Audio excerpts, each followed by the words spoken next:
Hello, this is international football commentator Derek Ray, and you're listening to the Ranks FC podcast.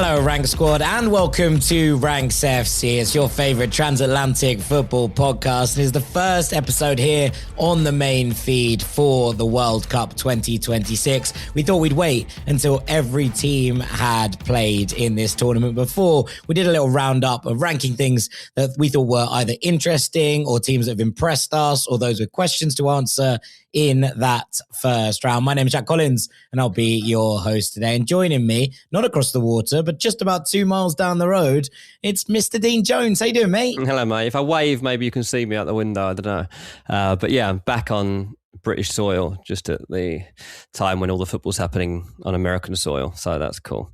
Yeah, I'm good. I'm extremely tired, partly from the football, partly from life. But that's fine. We're still going. And the fact I'm jet lagged has meant I've caught a couple of the middle of the night games that I probably wouldn't have normally watched in England. I talked about this already on the Patreon, so go over there and catch the detail on it. But having watched this tournament so far from both sides of the pond, like, it's so much better over there. And all I can say is that more than ever in future, just make sure that you're closer to the time zones that are relevant when a World Cup is going on. Like, it's so much better when you're watching this in sociable hours. Yeah, I mean, look, it's been interesting. I've been effectively in the bunker for the last week. I've done a lot of radio, we've been doing podcasts every day over on the Patreon feed. As ever, the link's in the description. We'd love to have you just kind of roundups of the day before's action and getting involved daily drops, with all haven't that. we? We have done daily drops thus far. So that's all over on the Patreon. But I think the thing is that I've watched every minute of every game thus far. Not all that's live. crazy in itself. It is worth pointing out, but I have watched all 24 games in their entirety. A lot of the 5 a.m. kickoffs here in the UK I've recorded and watched the morning after. But, you know, we are there, and I've managed to catch every team in the World Cup over the course of an entire 90. I think it's about 40 hours of football in the last week. So that's a lot, mate. That is a lot. But we're only 24 out of 104 games down. So no, I know. I mean, go. obviously people always set off with good intentions, but then, you know, you get to like a 3 a.m. Uzbekistan versus Colombia or whatever, and you're like, can I skip that one or whatever? Actually, as it happens, I ended up watching the first half hour of that one live just because I was wide awake still from the jet lag. Didn't manage to see it through, thank goodness, because I'd be even more zombified today. But yeah, let's see what we've got. I mean, it's not just about reflecting on the first round. This is about trying to get a gauge too of like what's to come. You know, this isn't just us looking back, because, you know, that would, I guess, be we always want to look forward in tournament football. So we'll make sure that it's relevant to that as well. Yeah, 100%. And I think that gives us a nice kind of platform to start with. We're going to split this into 3 parts, but actually into 5 little segments. We're going to talk about some of the favourites that impressed us, some best team performances, teams with question marks to answer, some individual standouts in terms of players, and then we'll throw forward with a prediction or 2 as well. But we'll start with some favourites, and we're going to do 3-2-1s, little mini rankings, I suppose, in terms of all of these segments, Dean. And I think we should start at 3 here with Argentina, because Argentina came into this tournament as defending champions. There were question marks over a squad that is vastly similar to the one that won in 2022, but obviously 4 years older. There were question marks about the impact of certain players, namely one Lionel Messi, who is obviously coming up to his 39th birthday in the course of this tournament.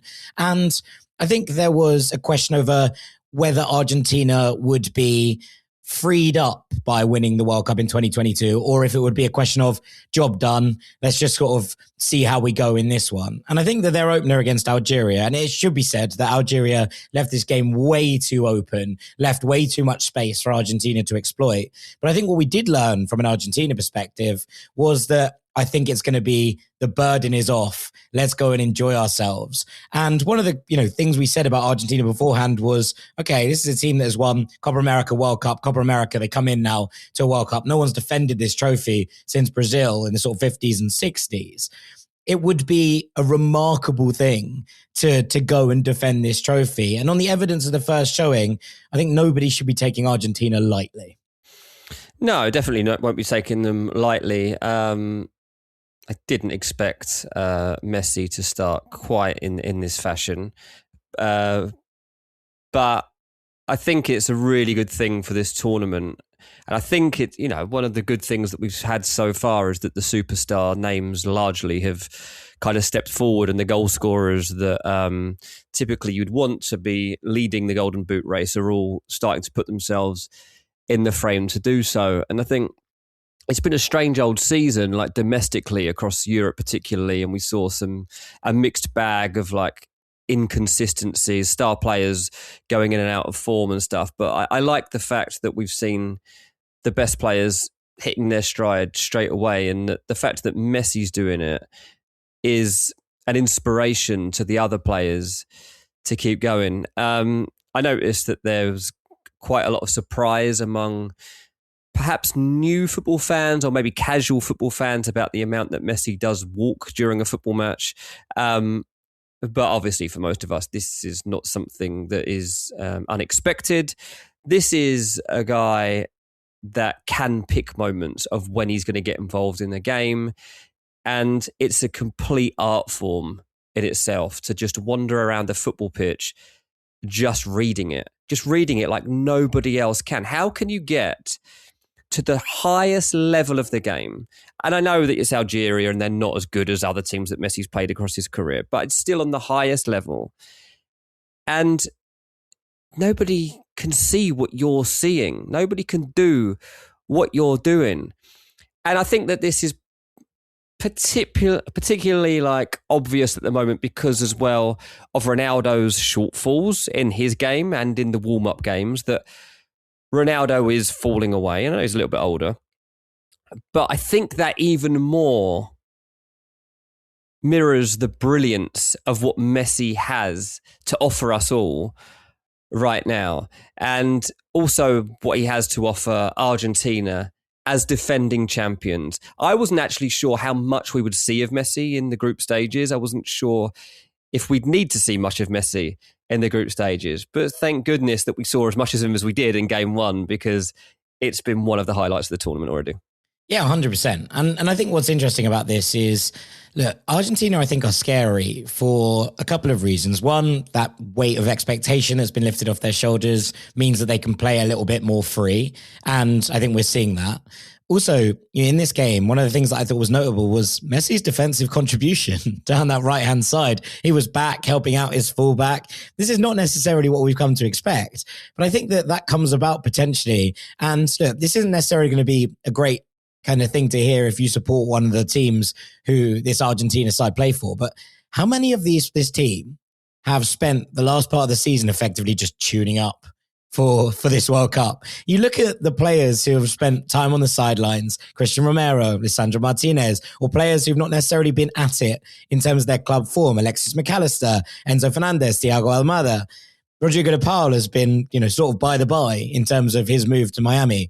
But you get to this stage, you're like, oh, have they just been using the club season as tune-ups? Have they just literally been using this as a momentum to get to this World Cup? Because when they pull on that Albi Celeste jersey, it does feel like everyone just goes, oh, okay, it's business time.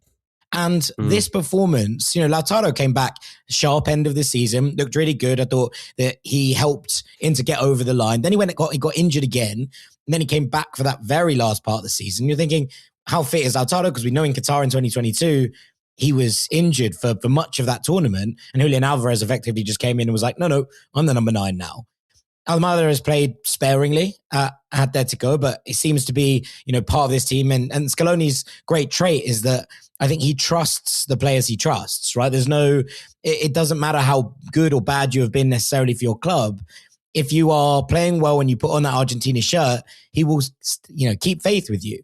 And I think we saw this in the opener, that this is a team that looks tuned up and ready to attack this World Cup. And I think that whilst they might not be the best team at this World Cup, and I said this in the preview episodes, good luck getting past them. And I feel even higher on that statement now. This is a team that is going to scrap, is going to fight, is going to do everything to, one, get Messi into positions where he can hurt you, and two, to take this team to what would be mythical status within their homeland. I would be a little bit nervous for anyone coming up against this Argentina. Yeah, you're probably right to feel that way. I mean, yeah, even like, Lisandro Martinez and Romero as a partnership, and the fact that they've been in and out. Lisandro's had two pretty significant injuries across the season. He's ended with a red card ban towards the end, I think, as well. And just like it's all starting to make sense. Yeah, and it's like, it's just all kind of come together that they're all in this like motivated space. And obviously completely now driven by the chance to build a legacy from where they were. They're already obviously heroes, legends of the game based on what they've already achieved. But as a collective, it must be an unbelievable feeling to be among it right now. And you'll feel invincible, I think, to some extent. And I think that is something that not anyone else can really feel in this tournament at the moment. You thought Spain would have been having that feel-good factor as well, but the fact that they haven't been able to have that from game one means that Argentina just have a psychological advantage. They're going to play again on Monday. It's against Austria. The whole world's tuning in because, like, what are we getting? Are we getting a repeat of game one? Or can it not be trusted? I think what's interesting is that Argentina and this group of players, obviously there is new blood in here, but most of this squad have been together for a long time. Argentina haven't been knocked out of a major international tournament since 2018. Like, we're coming up on 8 years where this team has just won, right? And I think that gives them this feeling they know how to win. They know how to win together. And I think that could be very interesting as a dynamic as we go through this tournament. All right, let's get on to number 2, which is where I've put France. It wasn't all plain sailing, their game against Senegal. And the way that they played in the first half, I think, raised a few alarm bells for certain people. But I think the scary thing about France is that as soon as they started to make inroads in the second half, they looked low-key irresistible, right? And when you're kind of putting it in the context of suddenly the amount of changes they can make who can have a difference in terms of a game going forwards, the midfield starting to purr as a partnership. And I thought Adrien Rabiot in particular was excellent in this game getting about. Maybe they sacrifice an attacker for a little bit more control in the midfield later on down the line. But at this point, if you put a game in that stretches in front of France, they are going to beat you. And I think we saw that in the second half as they started to turn it on. And not just the 3 goals that they scored, not just the fact that Kylian Mbappe went from not being able to control the ball in the first half to looking like a man on fire in the second, scoring a goal that's sort of like, oh, no, I'm here at the World Cup, just picking the ball up 30 yards out and rifling one into the top corner when Senegal were threatening to potentially make that a very nervy end to that game. It just feels like France have gears to switch through. And whilst they weren't completely up to it in that first half, and Senegal should have been ahead, I think, in terms of the way the game played out, you actually look at this and be like, wow, the way that they started to move in that second half with Elise dropping into the 10 and Mbappe stretching into those wide areas, Dembele just floating across the pitch, Doué coming inside. I think that if there are games that are going to open out, and maybe it's a good thing for France that they're actually in the group of death, in inverted commas, because it means that teams are going to have a go at them and not just sit there and try and soak them up. And I think that puts them into a place where they're going to probably roll into these knockout stages. I think they've got through their hardest game in this group with a win. It means that they're going to roll into those knockout stages feeling very, very confident in themselves and their own ability. And I think if France start to feel themselves, that's where this becomes incredibly dangerous. Yeah, I think it's good that they had to ask questions of themselves, that they faced some adversity within a game, and that they had to come up with alternate combinations, I guess, to make sure that they were able to come through and get the win and get that win over the line, even after Mbappe made the initial breakthrough for them. I mean, I think that they the decision making from the officials in the game did help inspire this win in some ways, but ultimately I still think that their moment would have come. I think that obviously any team that's got Elise in this sort of form that he's been in is going to be onto a good thing. But I just get the feeling that they're going to be so fun as this tournament carries on because of the mood that they've got about them, you know. And I think that, yeah, just watching even Mbappe come to life, you know, his ego is going to drive him onto more moments like that. And as you say, like that's probably the toughest game done for them in the group stage. So it's now about getting this over the line and starting to send out a message. I don't know, how would you say they compared to actually Argentina in terms of the performance? I'd be interested in what you think across the full 90. I think that over the full 90, there was far less control about this France performance, but equally, I think that they were facing far superior opposition in Senegal towards Algeria. And that's no real disrespect to Algeria. It's just the fact that I think the Senegal are a really, really good team.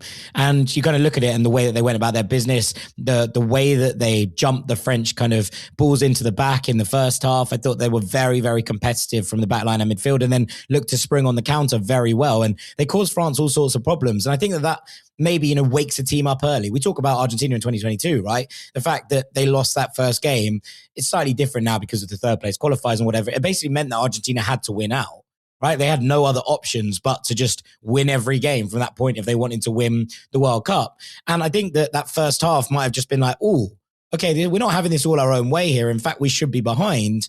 Might have just given Deschamps a little bit of food for thought. I really didn't like the way that the French team held their positions in the first half in the attacking line, and that Jules Koundé was weirdly kind of the most wide and advanced player for lots of it. That's not what you want to do to stretch a team. And in the second half, as those front four started to dovetail and as they started to switch positions and it became much more fluid, suddenly I thought that Senegal had major problems to deal with. And, you know, even before the penalty shout, France had two major opportunities to go ahead, right? Doué curls one wide, Elise curls one wide, and then Mbappe has a shot saved as well before the penalty appeal. So they were already starting to turn the screw, and it just felt like that lit the touch paper in some regards. And from that point on, it was, okay, they're going to go and win this. So yeah, I think I'm probably slightly more impressed with France than I am with Argentina, just because I think of the quality of the opposition. And I suppose that leads us on to who I have as number one. And trust me, I was not expecting to be sitting here doing this. But I think the team of the favourites that I've been most impressed by were probably England. And look, this comes with caveats as well. And I texted this to a couple of my friends, you know, obviously support England last night. And they were like, stop trying to put the mockers on us. And I was like, I'm not. I was just genuinely really impressed with much of this performance. The fluidity, the handbrake off nature of it. Yes, there are questions defensively. Absolutely no question about that. But I think that the way that England went about their business and the intensity of that second half in particular, especially against a team who they have history against, who are a tough nut to crack in many ways in Croatia, who have had England's number in previous tournaments, the way that England came out after the second half, the comments from Anthony Barry, which I don't know if you saw at half time, which I thought were really interesting, that, you know, he was furious with that England team and they were 2-2 against a very decent Croatia at half time. You're looking at that and thinking, wow, if that's the kind of performance you can put in as an opening game, if England are going to be fun to watch, which I think that most people would agree they were in that game against Croatia, I think that will answer a lot of questions from people supporting them back here in the UK. But I also think it gives this team a slightly different element of playing without fear that they haven't perhaps had in recent tournaments. Well, there just wasn't really any sign of it coming into the tournament. So that's why it was a nice surprise. We are used to being bored by watching England.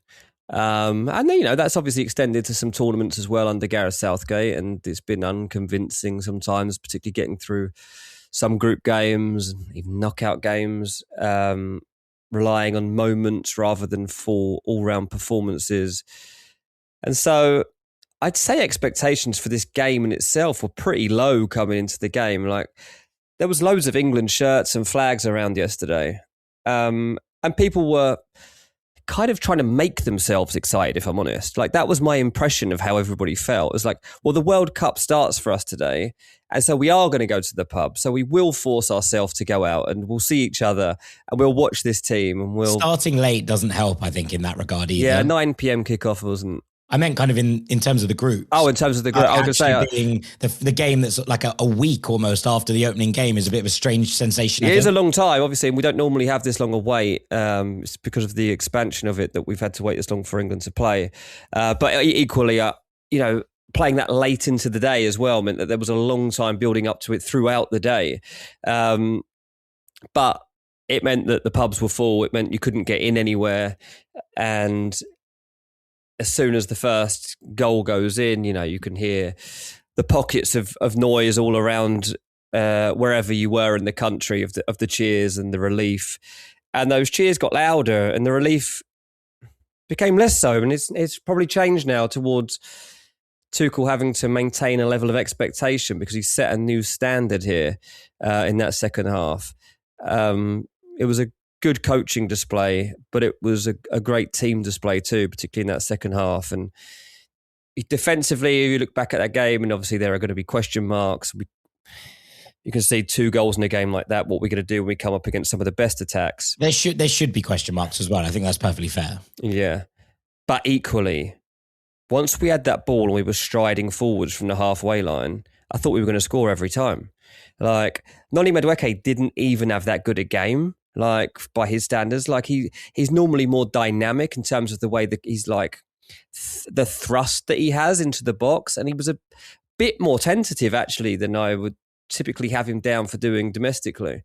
So I think that we even had a couple of watered down performances. Like on the other side, you had Gordon, who wasn't quite at his best, but then the changes that you can make, and you can bring on, Rashford, and you can bring on Rodgers, and you can bring on Saka, and that's a level of depth that hasn't always been there.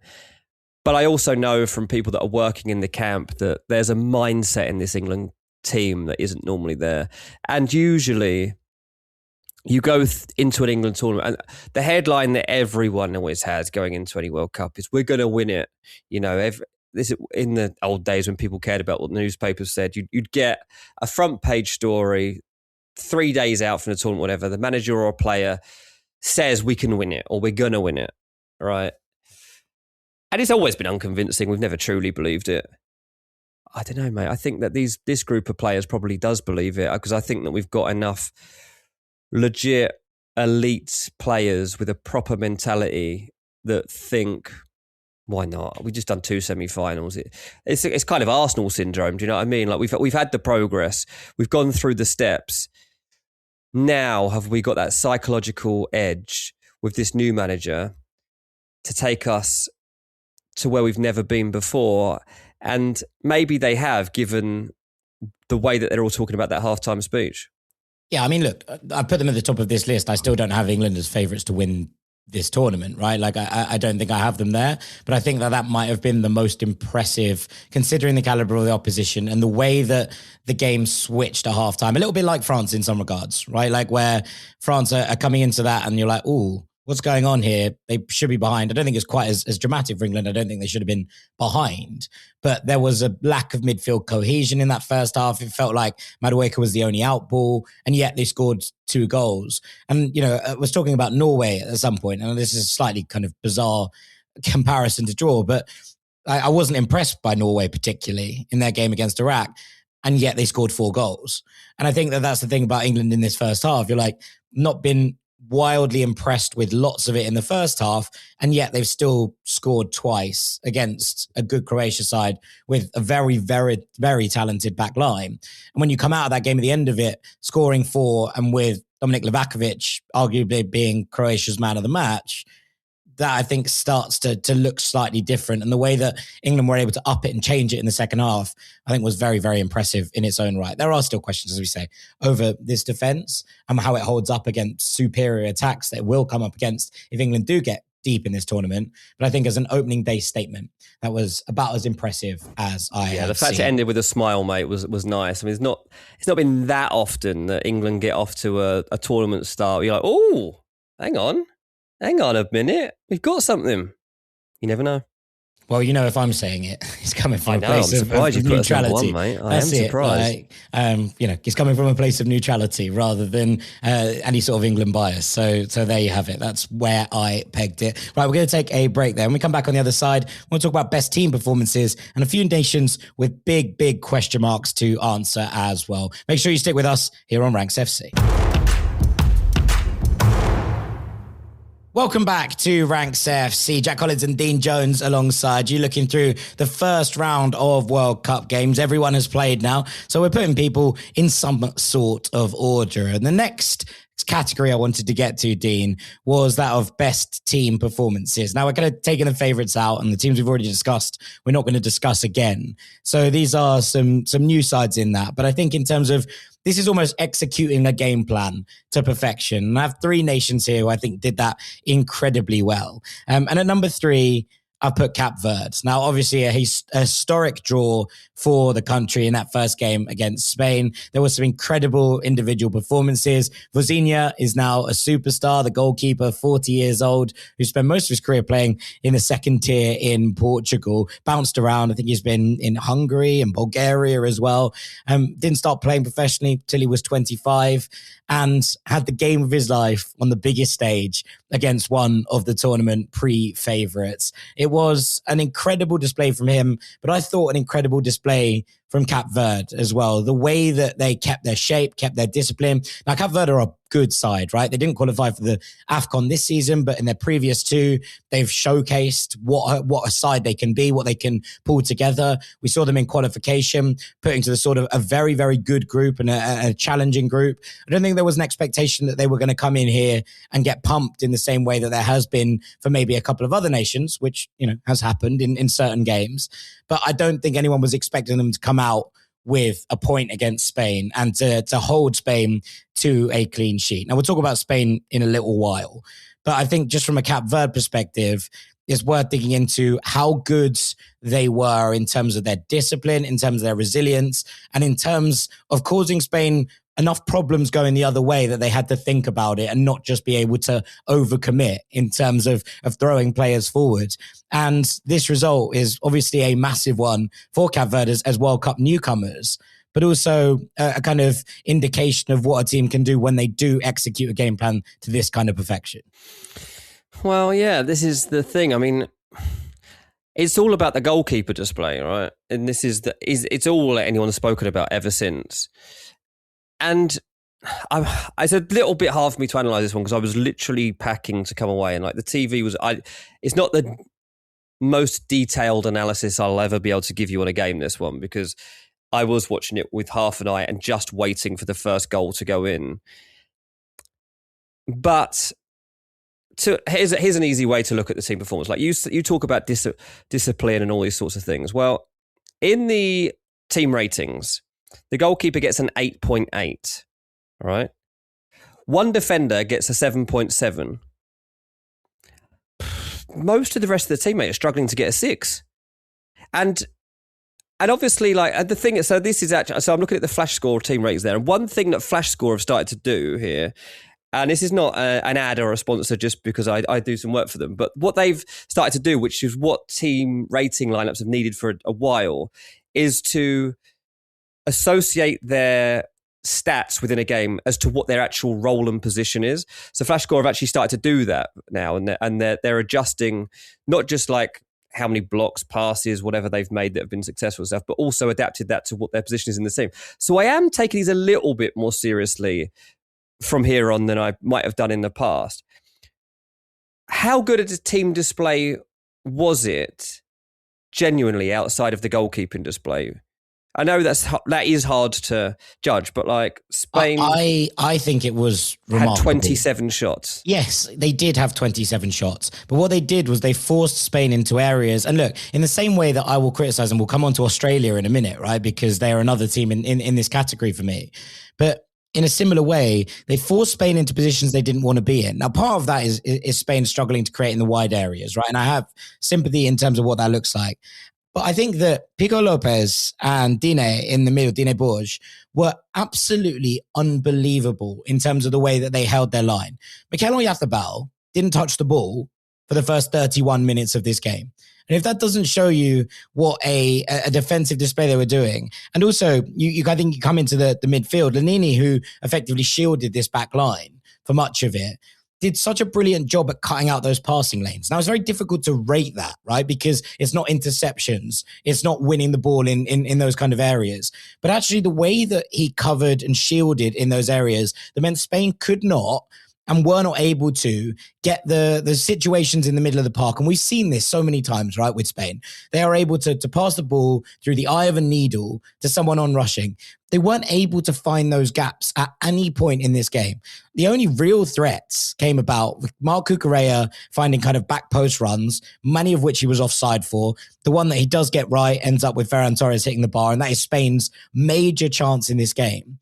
But actually, until Lamine Yamal came on late on, where he started to attract 2 or 3 players around him and therefore opened up some space, the discipline with which players tracked their men, with which they didn't allow for gaps in that back line, especially when a team like Spain has all of the ball, is effectively trying to pass you to death. You know, that kind of U shape around the box that we used to associate with Manchester City. If you look at the Spain pass map, it is just effectively a U around the box. And there are very few penetrating passes in there. And I think that speaks to an incredibly resilient and also incredibly organized and intelligent defensive display. And I think when you put it in that context with what people were expecting, and look, there are differences between what perhaps I am expecting from a Cape Verde and what the average person is expecting from Cape Verde, because they are a newcomer, because lots of people very reasonably haven't watched CAF qualification or the AFCONs over previous years, is slightly dissonant, right? Because I think that this Cape Verde side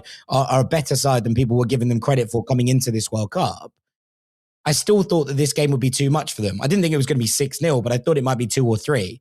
And I think the way that they went about their business and executed on what Babista had set them up to do, especially because they are not always a defensive team, right? They are a team that likes to have the ball, that likes to play. The way that they adapted to this game and what it demanded in comparison to like someone like an Uzbekistan, right? Who are continentally relatively dominant in terms of the way that they have the ball and just could not transition that into a defensive display against Colombia and kept getting opened up. The way that Cape Verde changed their approach to match the needs and demands of this game in order to get themselves a famous World Cup point, I think is remarkable. Yeah, look, obviously you've seen every minute of every game, mate. So I'm listening to everything you say. So on thing with Uruguay, right, which is their next opponent. Uruguay also had 27 shots in their opening game against Saudi Arabia. So, and I'm pretty sure Saudi and Cape Verde have a similar ranking in terms of FIFA. I don't think they're too far off of each other. So Saudi obviously managed to get a point off of Uruguay. What are we expecting now? How do expectations go for Cape Verde in the second game? Like, because everyone now, they are going to be everybody's second team, I guess, at this point, because of what they've done against Spain. But the problem is that following up something like that is nigh on impossible. You know, you're going to have the goalkeeper's mum floating because they've fixed her visa, and you have more media are suddenly going to flock to the game. And my fear, mate, is that Uruguay go and beat them like 4-0 in the second game. Yeah, I mean, look, I don't think it's out of the question. I think the difference for me between what Cape Verde did and what Saudi Arabia did, and look, I've got to hold my hands up. I was really concerned about Saudi Arabia. There are a couple of teams that I've got very wrong. I was really concerned about Saudi Arabia. I was pretty concerned about New Zealand, and they were very, very impressive as well and deserve, their own kind of moment in the limelight. But what Saudi Arabia did was they had a goalkeeping display that was out of this world, but they also allowed Uruguay a load of looks in the middle, and Uruguay's finishing was profligate. I don't think that you can probably say the same about Spain because there wasn't loads of good look opportunities. And that was where Cape Verde impressed me. Whereas Uruguay just missed a load of chances. And yes, Alaves was excellent, but they only kind of brought it Uruguay in the second half. And it was kind of a half an onslaught rather than an entire 90 minutes. And that's, I think, the difference. They could collapse. I think they will try and be a little bit more adventurous. against Uruguay, if I'm honest, because I think they will look at them and say, okay, that's not a team with quite the same caliber of footballers as Spain, and that could come back to bite them. But if they play in a similar manner, and if they were to get a point against Uruguay and leave that last game open against Saudi Arabia to potentially go and take 3 points, well, they're in the knockouts. And I think that that's not something to be, even if they lose 1-0 to Uruguay, you're kind of looking at, as long as they don't get hammered in this next game, I think there will be a feeling that they are able to maybe play a bit more of their own game in that last one against Saudi Arabia. And that leaves us, I think, with an interesting final game. But also, this second game is important in terms of just maintaining the level and maintaining the momentum. But I haven't seen anything that means that I think it will drop off massively. Fair enough, mate. Fair enough. Let's move on to number 2. Okay, here's where I want to put Australia, because this was an Australia side. Look, I think that there are some false narratives going around about Australia, right? There are a couple of people on US television who have kind of rubbished this Australia team before the first game, even after it. I don't think that necessarily reflects the mood of the US fan base particularly. And it is worth pointing this out because it's one of those ones that appears to have now started to kind of like mini culture war between the US and Australia. And I think that if you speak to most reasonable fans of the USMNT, they'll tell you they're pretty worried about this game. And I think rightly so. Again, we'll talk about the US in a second. But talking of teams who executed to perfection, the way that Australia kept Turkey at arm's length was really, really impressive in this game as well. And their ability to break and cause damage going the other way is why I have them above Cape Verde. Now, obviously, we're talking about Turkey and Spain. There is slightly different levels to opposition. This is a Spain side that beat Turkey 6-0 in qualification, right? So slightly different levels. But I think with Australia, there were question marks over whether this defensive mindset from Tony Popovic was going to allow them enough opportunities to actually score goals. Well, I think those questions have been mostly answered because the way that Australia played in transition, the way that they put this Turkey right side of defense in particular to the sword, the kind of dynamism of Motore and Nestor Irankunda was absolutely sensational.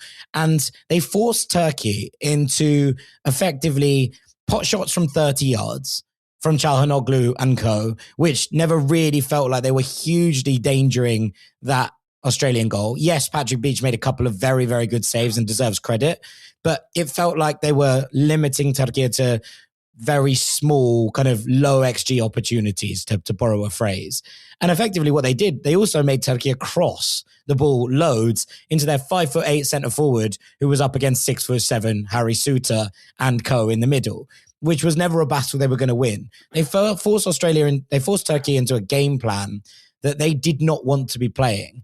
And I think for me, that is incredibly impressive considering that a lot of people were very high on Turkey, myself included, ahead of this tournament, that there are question marks over Turkey. And they won't make my top 3, but they need to find some fluidity in that front line. We saw a lot of it at the Euros in 2024. There was none of that in this game. No kind of interchanges, no swift kind of combinations on the edge of the box. And I think that Australia will be tested in a different way against America because the US will, try to utilize those interchanges in the middle. And I think that Australia will test the US in a way that they haven't been stress tested because they're going to try and transition at pace in a way that Paraguay simply couldn't. But what Australia did here and the way that they went about their business, I thought that there were really impressive performances in the midfield. They took their opportunities when they came. I thought that they worked incredibly hard in the wide areas. And effectively, they just completely nullified a Turkey side, which has plenty of dangers within it. I thought this was a very, very impressive performance. Deserves major, major credit. Yeah, it definitely does. I did enjoy the game. It did surprise me. I thought Turkey would find a way to win this one, but Australia made it so tough for them they couldn't. I mean, the US should be concerned in some sense for the game that they've got against them on Friday, because the one thing that Australia showed that the US have got is that energy. Like there was no limit to how much they were willing to put into getting that result. And it just feels like they've got a really great momentum at the moment. Not just as a group of players, which they definitely have. You can see there's a togetherness there and a mentality that has been well built. But also as a nation, like, I don't know much about Australian football, beyond the few patrons that we've got who are Aussie diehards. But what I do know is that they are loving this tournament because they can actually watch it properly, right? Like it is on a time zone whereby they're actually getting games that they can properly watch. It's amazing. I'm delighted for them because there are so many important moments. And look, I was talking a couple of years back now to Ellie Menjum about this, right, of Copa 90. And he was like, it was so important that we got a couple of World Cups that have kind of pushed things forward, being on normal time where everyone can have them at sociable hours. And we've heard this as well from our patrons, as you say. Just being able to enjoy these in the pubs and seeing the games, at moments where you can watch it with other people is important in driving forward, football, soccer culture within Australia. And that, I think, is a great thing and part of what the magic of the World Cup is all about. I've spoken before about the fact that whilst the time zone is obviously difficult here in the UK and in much of Europe, fine, like it is what it is. Last time we had a Winter World Cup, everyone was a bit frustrated about that because everyone had to be inside all the time. But in South America and in Australia, although the time zone wasn't perfect, they were getting to experience this in the summer for the first time ever. And that's amazing. And you saw the celebrations in Argentina, right? At that moment, that wouldn't have been possible in the depths of winter in the same way that you wouldn't have expected it elsewhere. And I do think that sometimes people forget that in the midst of a World Cup, that there are so many people around the world watching this on different time zones, all of us. And this is something that people expect. But I think that this win and bang in the right time for Australia was just a magical moment for sport in the country. And I think it'll count for a lot. I think that that's kind of my point here as well, is that like it's not just about this team performance and how technically well carried out it was. It was that they know how important this is, that there's an opportunity here. This is a team that's not unfamiliar with getting to knockouts, but like, can they go further than just being in the knockouts? Can they try to make a statement in the knockouts and get the sport in their country more attention? Maybe this is a big moment, and I hope so. We'll see. I mean, I do think America have technically better players, and that if you were to match them all up one for one, then the US are the better team. But that doesn't necessarily matter. We'll see what comes out in the wash.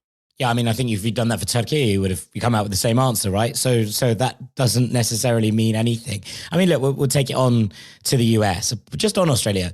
And as a side note, arguably the best sporting nation in the world, like in terms of sports that are played around the world. Yeah. We've maybe got to stop underestimating, and I've included myself in this and put my hands up. Put my hands up. But like, probably. I think we've got to stop underestimating Australian World Cups. They come in here with the same energy every time. They're incredibly difficult to beat and they cause problems, and they've been causing problems for ages at World Cups. So I think we all might have to stop underestimating them. And again, I include myself in that. Right, let's talk about the US because I have them at number one here, potentially because of the manner of this performance. And the one thing that I, spoke about a lot in the build up to this game against Paraguay was, how did the US deal with being under the lights? A home World Cup, the opening ceremony before it, California, SoFi, a packed stadium, and they absolutely thrived in that environment. Now, we know that the US have an incredibly talented coach in Mauricio Pochettino and a very, very talented pool of players. The question was going to be how it all pulled together and what it looked like when the glare was at its most fierce. And this was a response for the ages, I think, in terms of what the USMNT were able to put together against a Paraguay side who struggled, sure, but who had been a force in CONMEBOL qualifying, who had not conceded a heap of goals to almost anybody. I think it was 10 goals conceded across their 18 qualification games. This was a tough to beat side. No one had taken more points in CONMEBOL since Gustavo Alfaro took over this Paraguay team. And whilst they looked, not at the races, I wonder how much of that was down to the US intensity and the way that they pulled this side apart. Yeah, obviously in part one, we've talked about the favourites that impressed in this tournament, and we've talked about Argentina, France and England. USA outperformed all three of them. Like across those 45 minutes, nobody's put in as good a 45 minutes, England included in the second half. Like I preferred USA's first 45 minutes in terms of an all-round, all-action, this is a World Cup, this is us display. It was brilliant. It was all American. Like everything about it was absolutely perfect for how you want to start a tournament. And it's just a case of, will we get the momentum? The second half was obviously a bit more difficult because Paraguay had to come out and offer something. And Pulisic came off. And Pulisic hasn't been training this week fully. He hasn't been training with the team. And Pulisic is needed in this American team. He was brilliant in this game. I liked what Dest gave them as well, down the other side for sure. But Pulisic, because of the threat of Dest, it was like, we can't just focus on Pulisic because Dest is genuinely dangerous, right? And that allowed Pulisic to have these moments and these gaps, which he just was absolutely ruthless with. I really hope, for the sake of the US, that Pulisic is fit for this Australia matchup, because I think we need to see it again at full throttle. They've been playing it up to, we're recording this on Thursday. We haven't had Thursday's training session and briefings yet from the US, but up to now they have been playing up that Pulisic will be okay. We'll see. But that 45 in particular, for me, is the best thing we've seen so far at the World Cup. Yeah, I mean, look, they were irresistible in so many different ways. And look, it's funny because you could ask 5 different people who their man of the match was, and you'd get 5 different answers, and none of them would necessarily be wrong. For me, it was Weston McKennie. I thought that the way that he drove the ball through midfield was absolutely crucial. I thought Malik Tillman was phenomenal. I thought Dest was phenomenal. I thought Flo Balogun was phenomenal. I thought Pulisic was phenomenal. I thought that Jello Robinson was phenomenal down that left flank as well. And the telepathic nature of their relationship was really, really important in the way that the US started this game. This is what I mean, though, about those swift interchanges that Australia didn't have to deal with, in that first game, because Turkey just didn't bring it. Whereas what we saw from the US, and people are talking about the Pochagon, the kind of pentagon of 5 players in the middle of the park who are all making things happen. That doesn't include the 2 wing backs who are absolutely crucial. Equally, you do wonder how the US are going to deal with pacey transition going the other way, which was something that Paraguay didn't offer.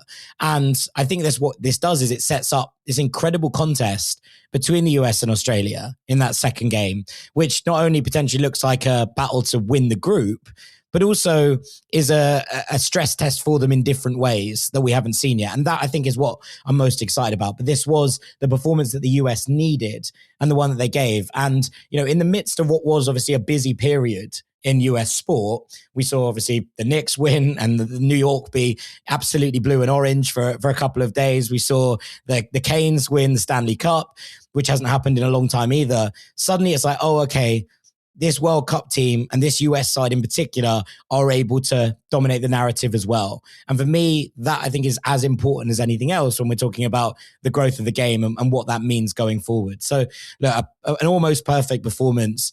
I was really, really impressed with so much of it. And now it's a question of whether the US can back this up or whether that was the kind of one-off moment. I'm tempted to think that this is the culmination of all that work being pulled together, all of the stresses about who was in the team and who wasn't in the team, all of the worries about how they were going to play, I think have been wiped away. And now it's, okay, what can this team do? How far can they go? Absolutely, mate. Yeah. As I say, it really is about that momentum, though, and trying to at least come close to matching everything we saw in game 2. Yeah, 100%. Right, quickly before we take a break, let's do a couple of individual standouts. And these are going to be relatively fast, but I've got 3 that I've written down here from 3 different nations and in, 2 different positions at the very least. At 3, I put in Hwang In-beom of South Korea. Now, this was a really interesting game. I think the first game that South Korea played against Czechia, and for them to go behind in that moment, there was a lot of concern about South Korea coming into this tournament, about where they were at as a squad, about the formation they were going to play, about whether there was any real confidence in this team to do well.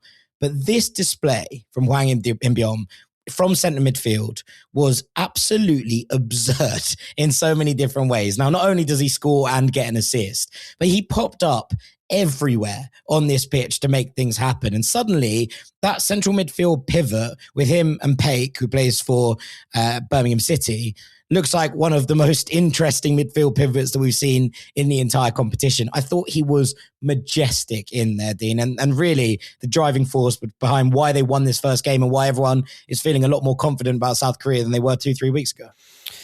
Yeah, it was impressive because he took such command of his team. the one thing that you need is players that are willing to stand tall on a stage like this, even in difficult moments. And you want a player that just wants to get on the ball, is not afraid to give it away, and even if he does give it away, to go and win it back again and then make the right choice. He didn't lose the ball. That was what was so good about it. He would get on the ball. He just always wanted it. It was a brilliant display, and I think that one of the things about him too was the capabilities he had to read the game and to bring his teammates through it with him. Obviously, there are highlight moments in it that will be spoken about, but there was so much that went on for him throughout this performance, both on and off the ball, that, he's a name that most people won't have known coming into the tournament. And now, at least when they play their second game, he's somebody that you're going to be keeping an eye on. Yeah, 100%. Really, really impressive. I said these will be quick, so they will be quick fire. At number 2, I've got Yan Diomande of Cote d'Ivoire. Now, there was a lot of talk about Diomande coming into this World Cup. There's a lot of excitement about him. He's had a brilliant season for RB Leipzig after making that move from Leganes. Big jump up, and he's dealt with that pressure incredibly. 19 years old. There's a lot of talk about big bids from Premier League clubs, and he showcased exactly why. Now, I would say, if you haven't read Yan Diomande's piece on the Players Tribune about why he's doing all this and his love for his sister who passed away at such a young age, effectively he's like, I don't want the fame, I don't want the money, I just want to show the world that you were right. And she always said he was the best player in the world.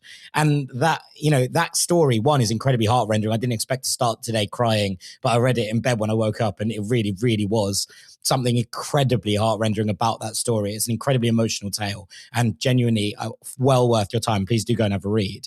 But also, to do this, Dean, on the big stage, to go to a World Cup with that weight of expectation on you because of the season you've had at such a young age, in a very talented Cote d'Ivoire team, to play on the wrong side, he prefers to be on the left, plays on the right against Ecuador, against one of the best defenses in world football, the envy of many coaches around the world, to play against Piero Hincapié, who by my money is one of the best one-on-one defenders in the Premier League, and absolutely tear them a new one every single time you get the ball. The hype is real. Yan Diomande has fundamentally arrived on the big stage. And look, this isn't necessarily a huge shock to anyone who's watched a lot of the Bundesliga and a lot of Leipzig this season, but to be able to transition that form onto this stage, the lack of fear, the ability to just drift past a man in so many different ways and to create in the way that he did all the way through this game, right side, left side, it didn't matter. It was get the ball to Diomande. He effectively shouldered the nation's burden, shouldered the hopes of his country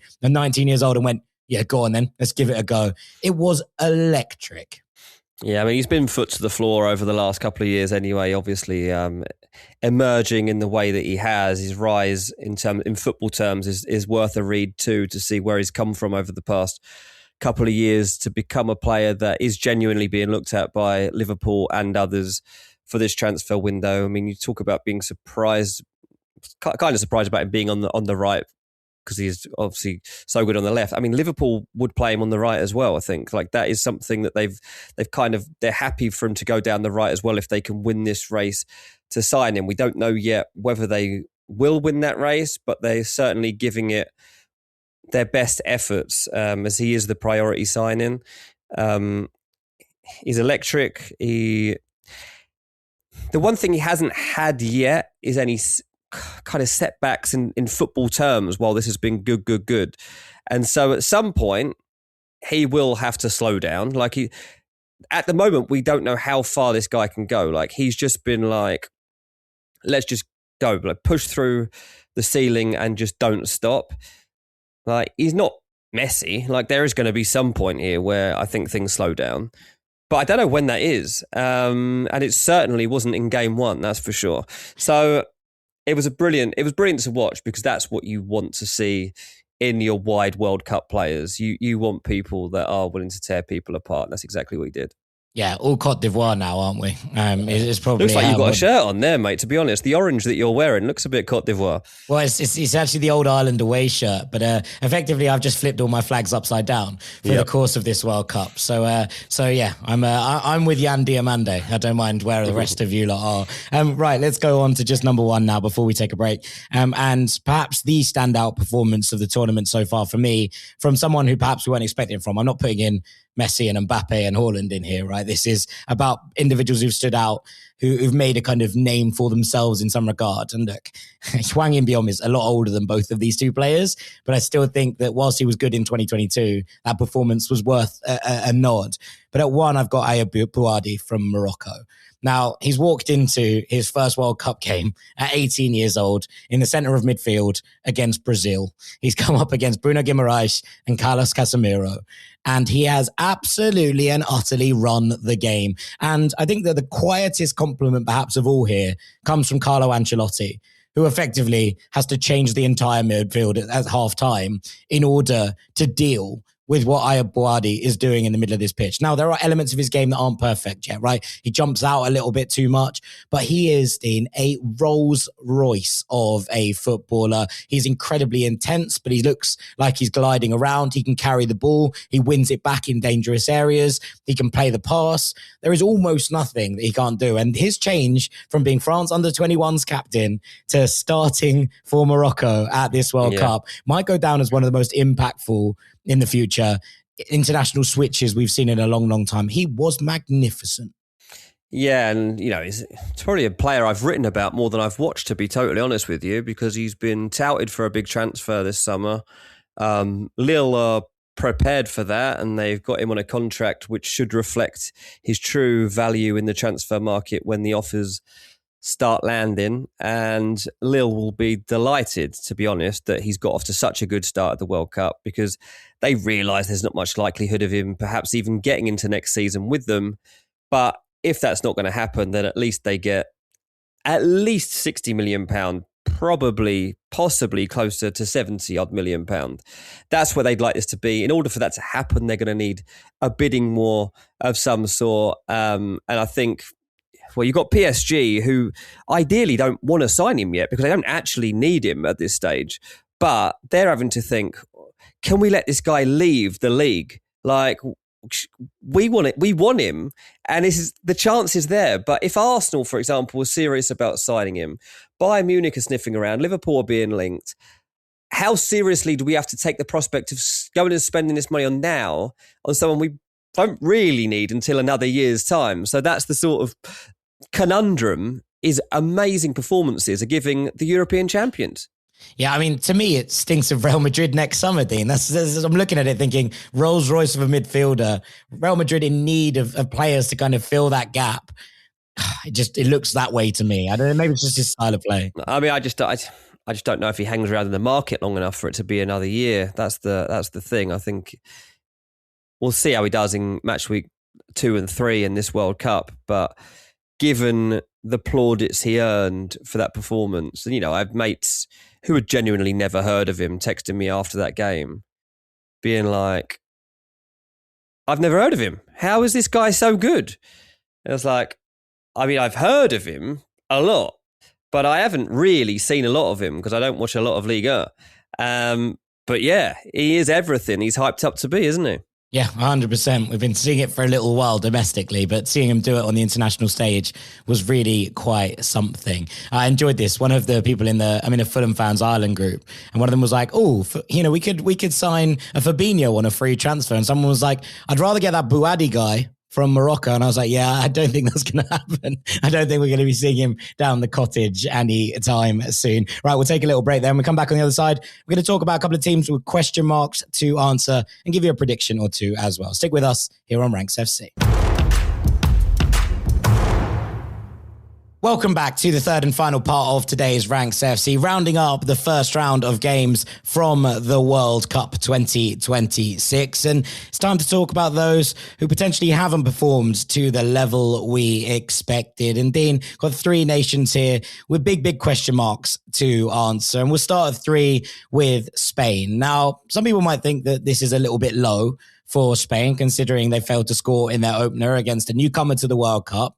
But I think that I have less worries about Spain than I do about some of the other nations in this category. When you look at what they put together, it was very, very blunt. The attack looked really anemic. They didn't have any real wide threat, especially on the left, where Luis de la Fuente sort of inexplicably put Gavi for most of the game. They didn't really create anything of huge note in the middle of the box. And I think there are a lot of people a little bit worried, considering they'd backed Spain at the start of the tournament to go and win it. The reason I put Spain lower on this list as opposed to higher is because I think that when Lamine Yamal and Nico Williams come back, this attack is going to look far less anemic. When they start to get going, I think Spain will genuinely kind of pass teams to death. And also because when you have this much of the ball, and I think Spain are going to dominate the ball against almost anybody that they play, it's quite hard to be scored against. And they are so secure in possession. Some would say too secure in possession in terms of not taking risks in this game. But I think that when you look back at something like 2010, where they lose the first game against Switzerland, and then they effectively just sort of grind it out because teams are sitting so low against them, I think Spain will start to become used to teams setting up like this and deal with it in a different way as the tournament progresses. Yeah, I mean, it's a team that's barely conceded goals in the last year, so I think that it's safe to assume that they're not really going to have too many problems in terms of being breached. The second game being against Saudi Arabia is now a chance to put that first game behind them and be like, okay, we've just got to be more ruthless here. Like you say, Lamine Yamal, one of the best and most exciting players in the world, can, I'd assume, be fully let off the leash this time around. And once that happens, perhaps you start to see a new version. I had doubts about Oyarzabal coming into the tournament. Like, I was like, I didn't believe that was the, when you compared that to what some of the other top nations have in terms of your central goal figure, it didn't convince me at all. But we've already know with Spain that you don't necessarily need always that central goal figure, as long as somebody from somewhere is weighing in or the collective is weighing in to make sure that you're okay. That is something that they now have to face. I just wonder if the fact that expectations now drop a little bit for Spain, if that makes life easier for them. This is the team that every man and his dog was tipping to win the World Cup before we'd seen them kick a ball. And suddenly, 90 minutes later, in a game which they haven't lost, everybody's kind of writing them off winning in it. And I wouldn't do that. I wouldn't do that at all. Spain are going to be as driven as you could imagine they might be to put this game behind them and to prove to everybody that it was just a minor blip. Like, they'll come away from it like, okay, we should have won. The goalkeeper's had the game of his life. On another day, that would have been 5-0 and nobody would have been thinking twice about it. But this is the way football goes sometimes. Go and do exactly that against Saudi Arabia and you do win at least 3-0. So I think it's important that you point out that they did underperform, but that's compared to expectations. In terms of a Spanish mentality in that camp, honestly, I don't think it's going to count for much.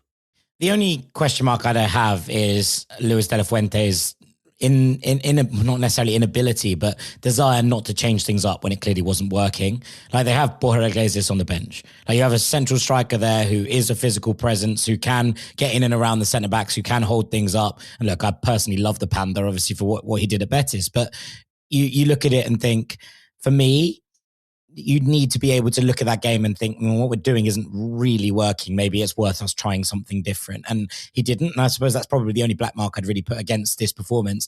I don't share your concerns about Oyarzabal, but I do think it's important that when you do play an Oyarzabal as the number 9, you have wide threats who are able to score goals. And Ferran didn't really hold any width. Gavi definitely didn't really hold any width. They didn't have anything in those areas. If you have Oyarzabal in there as a link man with Nico on one side and Lamine on the other, that's a very different Oyarzabal. You think about what he has for Real Sociedad. Gonzalo Guedes has been an incredible goal-scoring form on the left-hand side this season. Barrenechea or Kubo or whoever it is on the right also chips in with important goals, as we know. I think that's when you unlock the best of an Oyarzabal. And we didn't really see that in this game. They didn't really play to any of his strengths. I have no doubts about him going forward. I still think he's one of the most underrated players in world football. Let's go on to number 2, Dean, where I have Brazil. Now, Obviously, Brazil draw with Morocco, which in itself is not a bad result, considering Morocco was semi-finalists last time out. They're one of the stronger teams, I think, in this group or in this World Cup full stop. I expect them to go far again. But I think the performance from Brazil is what really started to ring alarm bells. And yes, Vini Jr. has dug them out of a bit of a hole here. And yes, they did improve in the second half. But I am deeply, deeply concerned about their lack of fullbacks and their lack of midfielders that are able to dictate and dominate a game. Oh, I loved it because I watched the game, mate, and I was like, okay, I predicted that they wouldn't win the game. They didn't come through it in any sense of a convincing fashion. And then I watched England last night, knowing that we have the potential to meet Brazil in a quarterfinal, and I'm thinking we're going to beat them, mate. If it comes to that matchup, we might not even come to that matchup. Depends where Brazil end up coming in their group, but I'd be confident. And I'd say that's a worrying time for Brazil if I'm looking at an England quarterfinal matchup and thinking I quite fancy this, because I don't think I've ever been in that position before. And maybe they're lulling me into a false sense of security here, and that the Ancelotti vibes are going to come through and Neymar's going to be unleashed and he'll have the 2 or 3 games of his life to get Brazil over the line. But I don't see it. I really don't see it at all. I love Brazilian vibes. I love Ancelotti vibes. Is it going to be enough in a 48-team World Cup where everyone's so motivated and there are so many... You've got the hydration breaks, you've got the heat, you've got the form of some other teams, you've got giant killings on the potential of happening. I'm a bit concerned for him, if I'm honest, mate. Like, way more concerned for him, certainly, than the third place team that you put there of Spain. Yeah, no, I think that there is far more questions to answer. And look, part of it is selection was weird, and Igor Thiago did not cover himself in glory in any stretch. There is a lot of memes about him going around. He has not had a particularly good competitive debut there for Brazil. But also, that's partly on Ancelotti. If you're going to play Igor Thiago, you do have to give him some service. And whilst he was incredibly ploddingly slow on the counter, you don't play any players who were going to whip the ball in. Now, part of that is that they don't have any fullbacks who are able to do that, because Wesley França dropped out of the squad injured and they replaced him with a midfielder in Ederson. But also, both of your wingers want to cut in and shoot. If you're talking about Rafinha and Vini Jr. out there, they're not trying to swing the ball into a big striker to head home. And so whilst I thought that Igor Thiago was poor, and to be honest, I don't think we'll see him start another game in this World Cup. I imagine Cunha will take that shirt now. He looked better when he came on. There was a little bit more link up, a little bit more flow. There are serious questions about not taking João Pedro, I think, at this point as well. But you might see him for 10 minutes at the end of a game when Brazil are trying to mix it up and maybe get a goal. But for me, it just felt like the selection was off. There doesn't feel like there's enough energy in the midfield. Things felt very odd. And if you're just relying on single moments from superstar players, I don't think that's going to carry you all the way in this World Cup. I have significant concerns about Brazil, especially if they don't win their group, as I think they might not now. Absolutely plausible. And I think that I assume the team you're going to talk about at number one, you talk about relying on big name players. It's funny, I can say you can't do it, but I've said at the start of the show, well, Mbappe did it, Messi did it, Kane did it, Haaland did it. They all have support systems around them that are willing to work to their strengths. And it just feels like Brazil, if Brazil are going to play on vibes, they need to really play on vibes. They need to go with this 4-2-4. They need to be like, right, we're going to outscore you. Yeah, sure. And if instead they just felt like they kind of got stuck between stations and didn't really do either of those things, and then just looked like they were pretty lost for most of this game.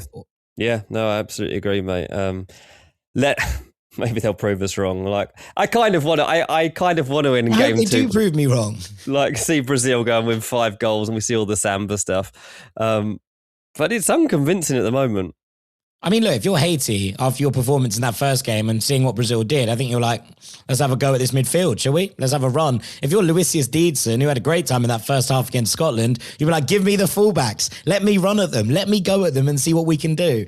I would be concerned. I still think they'll win that second game, but odd in many ways. And I don't know exactly how they're going to sort it out. And that takes us on to number one, Dean, which is where I have my wife's nation of Portugal.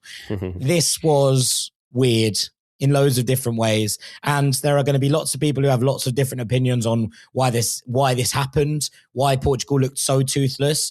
I think that there are a combination of multiple things that are going on here.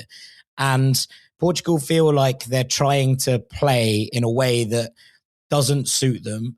It feels like the midfield are effectively being bypassed to a degree in order to get the ball wide, to try and stick crosses in, which ultimately don't come into the box because neither of your initial wingers want to stick the ball into those areas.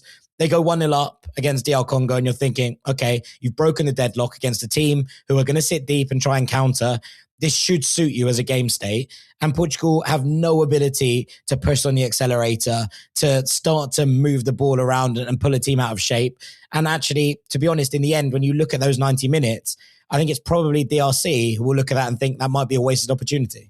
Yeah, it might be, but that's insane, isn't it? Like, that's a crazy place to be when you go into such a tricky on paper first World Cup game. All the talk obviously is about Ronaldo at the moment, and like he's lost it, he hasn't got it anymore, and it's definitely got to be spoken about now, hasn't it? And I think that it is being shown up for what it is, and I don't know what they do at this point, mate. Are they brave enough to leave him out? That's basically what it's going to come down. Like, can they rescue this? How do they rescue it? You know more about this Portugal team than most people will. Are they willing to try something new that actually unlocks the rest of this team properly? Well, I said earlier about Brazil being stuck between stations, and I think that Portugal are very, very similar. If you want to play this way, where you're trying to get the ball in and around Ronaldo, you play with two up front, you put a João Felix or even a Gonçalo Ramos alongside him, and you play with wingers who are going to cross the ball into the box. You try and get your fullbacks forward and get them to effectively go for an aerial bombardment. Now, what that does is it means that you can't play your midfield three of Vitinha, João Neves and Bruno Fernandes, who are all amongst the best in the world in their respective positions. I said before the tournament, I thought that Portugal had the best midfield at this World Cup. And that includes Spain and England and France and all of the above. Like, I would take Vitinha and João Neves and Bruno Fernandes above all of them. So you're either going to split that up and effectively be like, we're only playing two of them and we're going to play with wide players who want to get to the byline and stick it in the box and put an extra player up in there in order to try and make the best of it. Because there was a lot of commentary here in the UK yesterday, and it was Danny Murphy on the comms, and it was Wayne Rooney in the studio, and there was a real reticence to criticise Ronaldo. And I understand it because he didn't get loads of serves yesterday, although he should have done much better with the two chances that Chico Conceição created for him. But they were like, get the ball in the box. And he had three centre-backs around him, right? So crossing the ball in at that point didn't make any sense. And I think it was reasonable that Portugal didn't do that. But effectively, you're not playing to Cristiano Ronaldo's strengths if you are not putting the ball into those areas. And so when you're kind of looking at it from that perspective, you either have to mix up the formation, which therefore takes away from your biggest strength, in my opinion, or you play someone in front of them who has a kind of fast twitch movement, who's able to kind of move around and get off the last line of a defender and make things happen. And for me, that's not Gonçalo Ramos either. It's someone like a Gonçalo Guedes, who you play in there and you effectively play as a false nine. Even a Pedro Neto, I don't mind there. We saw him play centrally for Chelsea a bit. I've always kind of liked him in a central position because he tries to get onto the shoulder of defenders, and his fast shot action is one of the very kind of distinct strengths in his game. So when you kind of look at it from that perspective, Portugal don't feel like they're going to, I still think they get out of this group, right?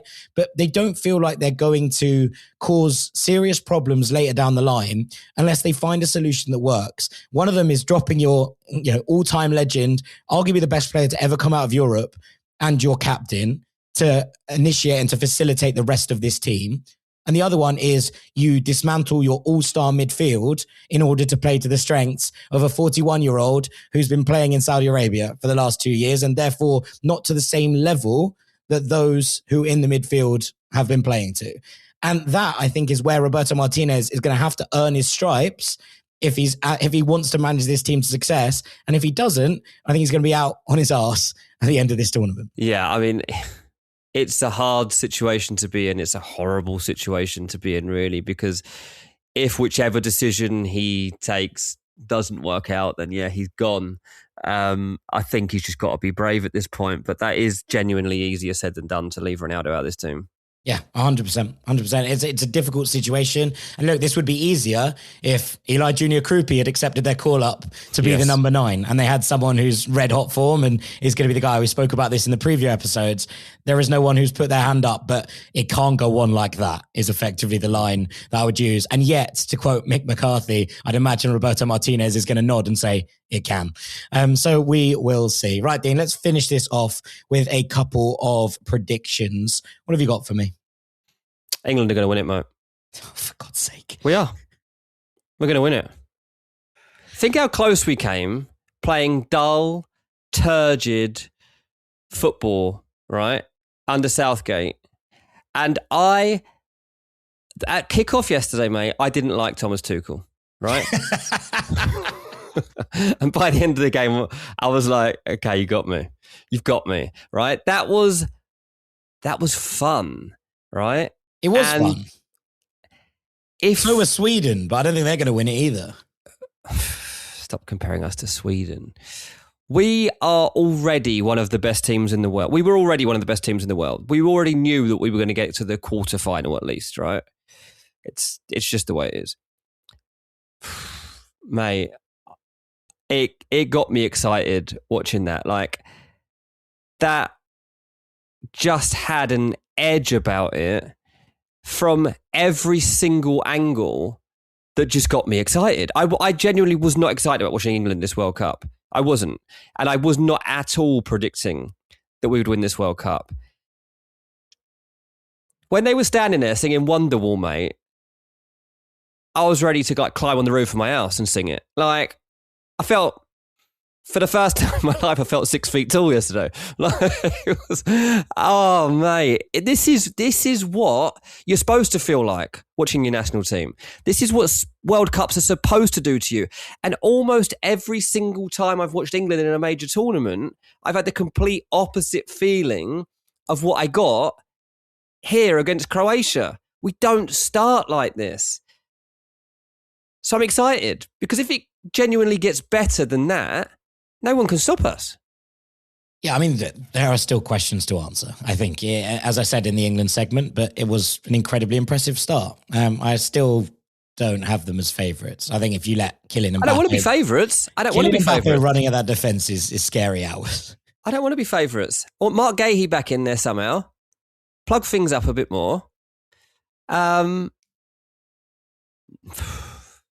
The thing, right, so Tuchel... Knocked out by Morocco in the quarterfinals. Ayo Boadi masterclass. Issa Diop pockets Harry Kane. Mate, we'd absolutely batter him.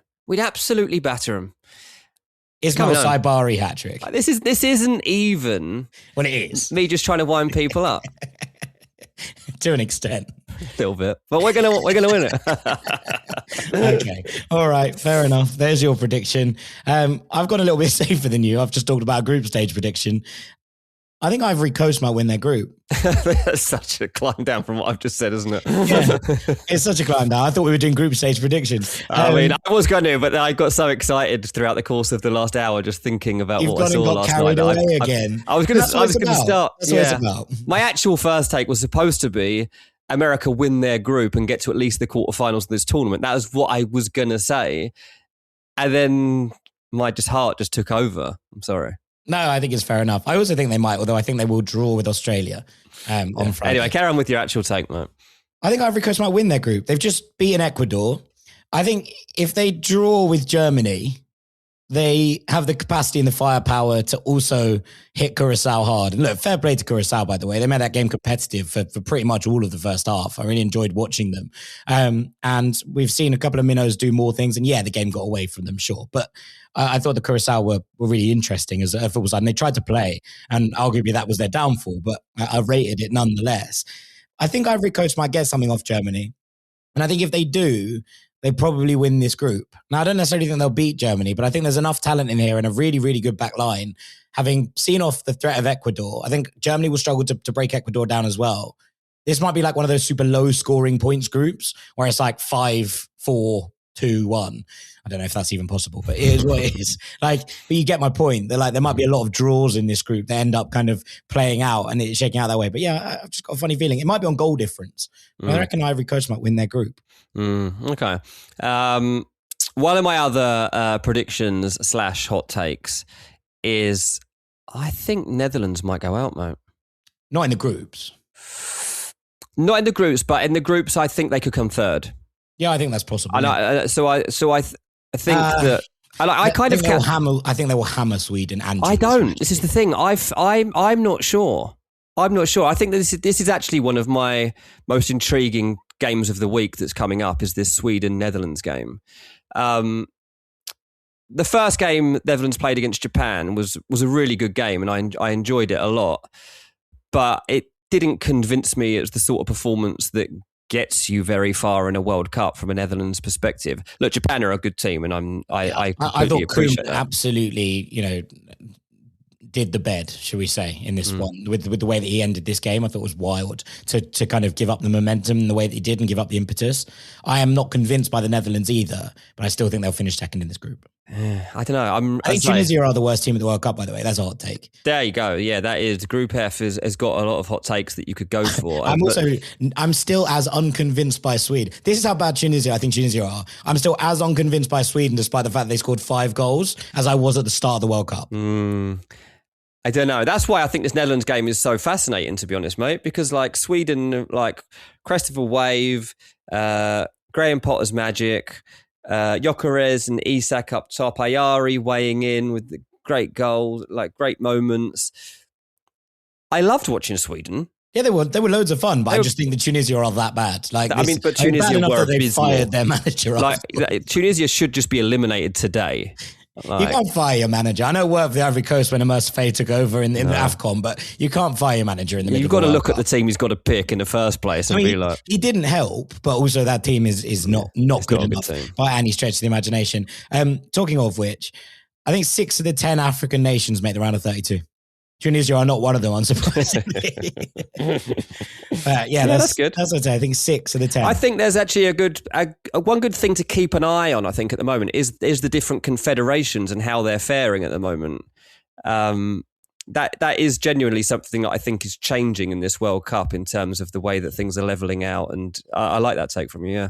Okay. All right. Well, with that, I think it's probably time for us to call it a day. So all that's left for me to do, say a massive thank you to Mr. Dean Jones. Thank you, mate. Cheers. See you later. In Jack Collins, this has been Ranks FC and your roundup of the first round of this World Cup. We'll come back after round 2 to make some more looks back and predictions ahead as well. So make sure you're sticking around on the channel. As we say, there are daily updates going on the Patreon. We're reacting to the games pretty much hot and live. So get involved over there. The link's in the description. We would love to have you, a wonderful, wonderful community. There's a Discord channel. There's plenty of time for you to ask your questions and steer the conversation as well. So make sure you are getting involved. It's a great place to be during this World Cup and beyond, I will say. But for now, Rank Squad, thank you so much for listening, and we'll see you all very shortly. Take it easy.